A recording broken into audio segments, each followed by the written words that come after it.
Мене звати Іванка Могиляк, я керівниця деканату студентського життя. Стосунки з церквою почалися з дитинства, насправді. Тоді не завжди можна було піти до церкви, бо то були 80-ті роки минулого століття. Та? Але так як в мене бабця була вдова по священнику, вона не залишала цього виховного моменту і тих традицій. Ми щонеділі збиралися в кімнаті бабці, яка вмикала радіо Службою Божою з Ватикану. І ми слухали, сиділи своїми молитвенниками і все чемно слухали, і не було варіантів десь відійти. Що цікаво, що завжди після цієї служби Божої було ще слово від отця Івана Дацька. І хто не міг подумати, що через 20 плюс років я його побачу тут в УКУ. В першу чергу я впізнаю його голос на літургії. В старшій школі я почала ходити на зустріч такої спільноти, яка називалася Витанія, молодіжна християнська спільнота. І запізнала багатьох людей, з якими потім зустрілася вже в університеті. В свій час я почала працювати в фонді Генрі Науена, і ми мали багато благодійних проєктів. Ми відвідували психіатричну лікарню, сиротинці, інтернати на той час. Лаурент Науен сказав: подивися, отут є Бог.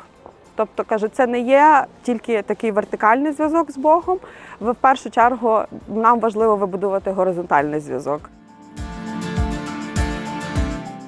Бога можна знайти в людях, які є поруч, тому що для когось Бог приходить через нас, а до нас Бог приходить через людей.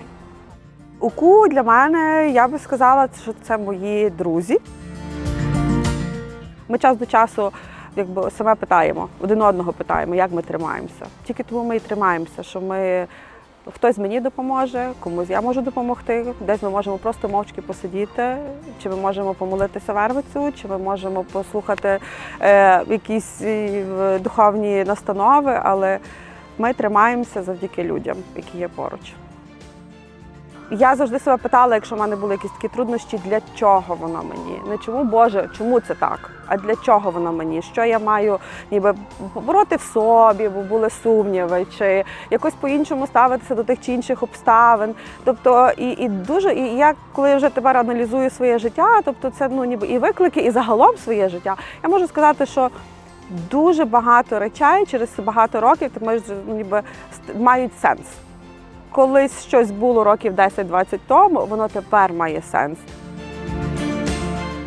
Це нас спонукає, знаєте, глибше трошки досліджувати ту всю історію, як ми можемо один одного підтримувати, як ми можемо разом збиратися. Важливо також було знайти священників, які підтримували. Це така людина, з якою можна поговорити, яка може ніби трошки скерувати. Це отець Назарій Місюковський. Це особа, яка відчуває.